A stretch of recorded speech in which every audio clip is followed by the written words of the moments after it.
You are alone at home, and many beautiful women surround you. Now what are you going to do? Are you going to jump on them? You may do that, but for me, I would stay the hell away from them. Let's face a fact, guys. We only have one dick.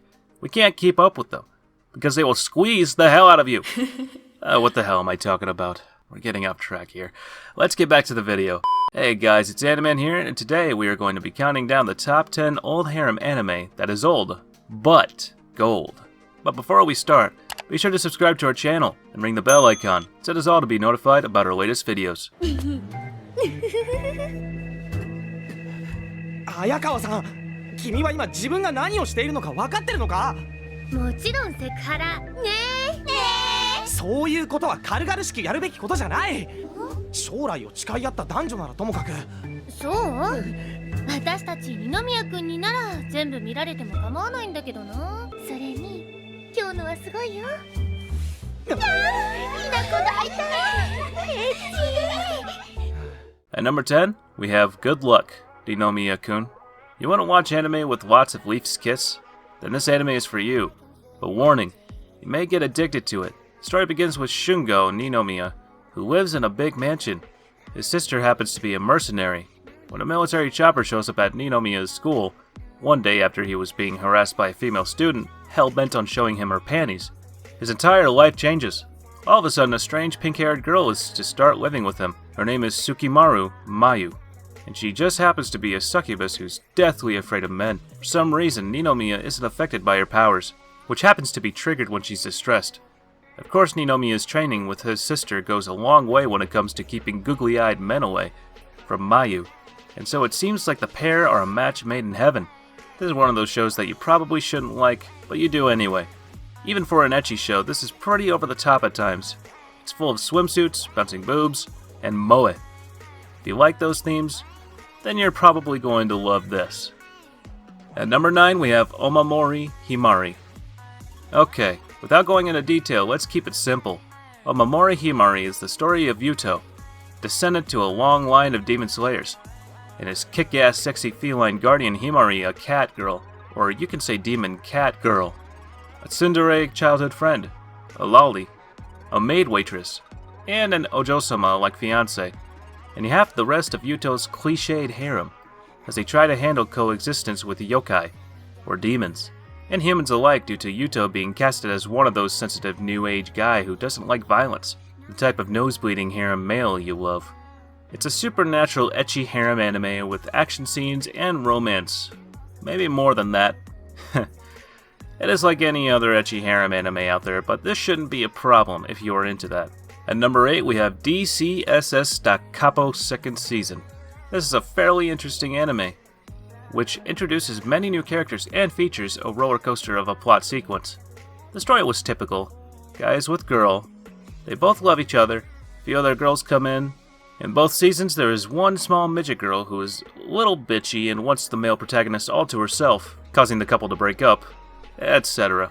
D.C.S.S.'s storyline can be split into two halves. The first half of D.C.S.S. focuses on character building and linking the two seasons together. Pretty much filler episodes.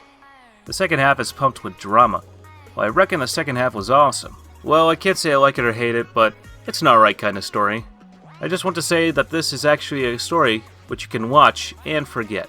Number 7, we have Tokimeki Memorial. Some say that the story of Tokimeki Memorial, Only Love, was like eating a sweet chocolate-covered apple. Then it turns out the apple was fake while only the sweetness and chocolate were real.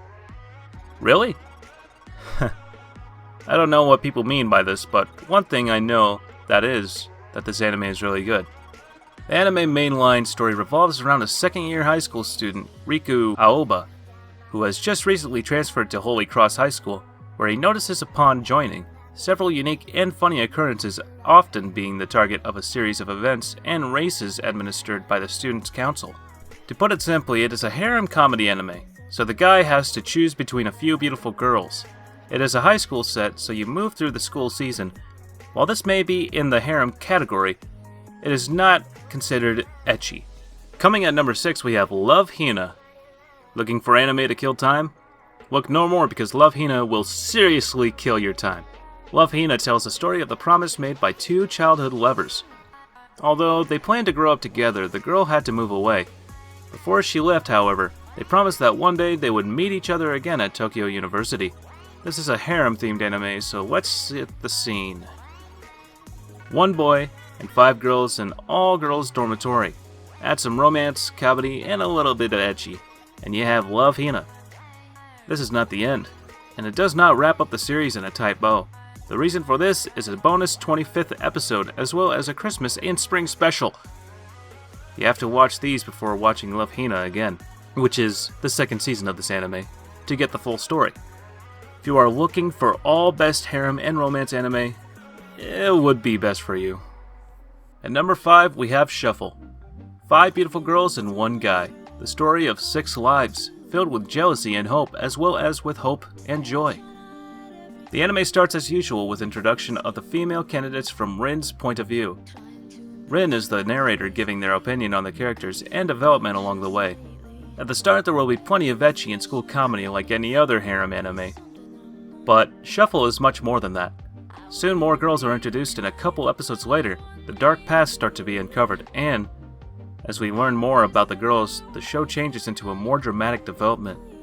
Not everything is happy, and Rin, always being kind and helpful, tries to help everyone solve their problems and make them happy. Shuffle is definitely one of those animes that you can easily predict what will happen next, so it's very interesting to watch. I can only say, give it a try and you will love it. At number 4, we have Yori Aoshi. This anime is like your typical love story. Boy meets girl, they fall in love, but then 4 other girls do the same. What? Well, 1 boy, 5 girls. The story follows the life of the male lead, Kaoru, and his fiancée, Aoi. Early on in the show, we are also introduced to a lot of other female characters that will accompany the male lead in virtually every episode. The nature of the story is very episodic, and the plot progresses extremely slow. You really can't judge an anime based on the synopsis and reviews alone, because there will be an anime out there that everybody hates, but you actually will like. The story and characters of Yori Aoshi is pretty much a ripoff of Love Hina, only without the tsundere bitch and the wimpy main protagonist instantly making it 100 times better. If you like slow-paced romance animes where it focuses more on growing the relationship of the main couple, rather than throwing conflicts and drama left and right, then you might want to check this one out. Coming in at number 3, we have Drift Off to Blue Orchid Island. Imagine you are the only man in an island where there are lots of beautiful girls. What would you do with them? The purpose of this wacky romantic comedy is portraying every straight guy's fantasy. Ikuto is a teenage boy who happened to get stranded on an island paradise. But that's not the whole of it, as this strange island is inhabited with girls, all desperate for a man. The boy runs away from home, falls off a ship, and washes ashore on an island filled with females. It sounds like a guy's fantasy, but this anime is much more than that. There's a variety of characters on Orchid Island, including Ikuto, the only boy in the cast, a whole slew of girls, as expected of a harem, and something more or less new to harems: talking animals. It's fairly good, and I totally recommend it if you are not familiar with the genre. And if you are, it still has the potential to make you laugh. この島には男がおらんのじゃ。お主以外にはな。つまり女の子だらけのこの島に男は僕一人？無効だな。冗談じゃない。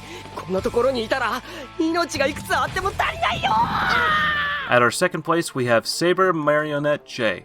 You are the only human in a planet and others are robots. How will you feel? Well, I can't tell anything about you, but if you're asking me, then I can show you what I'm gonna do with the robot girls.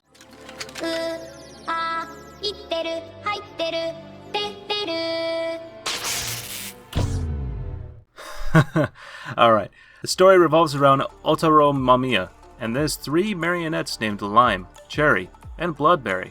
But they are not just any ordinary marionettes. They have a system called Maiden Circuit that act like the source of their emotion. That's why they can laugh and cry. A futuristic setting in a planet named Terra, the 2nd, in a country of Japanese, where there are no female and all male born from cloning. Females were replaced by female machines called marionettes. Let's begin their wacky adventure under one roof. The gags are old but still funny, especially when the punchline is Hanagata. The story is not always about humor. There is drama also, It's the main point of the story on how the three marionettes grow emotionally through happiness and hardship. The anime story is slow pacing but not boring, so you will have time to enjoy how it will develop. And now coming at number 1, we have Tenchi Muyo, War on Geminar. This is unlike your typical sci-fi mecha harem anime. It actually features a rather varied compilation of action, slice of life, school, sci-fi, fantasy, military, and harem elements all in one series. The story itself is pretty generic and is about a boy who is summoned to a world, not of his own, with only his wits, and an inexhaustible amount of physical power, to help him find his way back home to Japan. The story is basically split into 2 arcs. The first arc is set in an elite, practically all-girls school, where we meet all the main female characters and the female protagonists. The second arc is more serious in the tone, and is essentially a Save the World arc with Kenshi, and those he had made his friends with, attempting to stop a catastrophe. I would recommend this anime to anyone who's looking for a good mecha series that manages to mix in a bit of fantasy in at the same time, or just anyone who wants to kill a day watching a fun anime. Some people will drop the show because it drags right in the middle of the series, but for those that stick it out, you will be happy when you finish this show. Alright guys, thank you so much for watching. That concludes our top 10 list for today. Is there any old harem anime that we missed? Be sure to leave a comment down below. And also, don't forget to like, share, and subscribe. Until then, I'll catch you later. See you in the next one.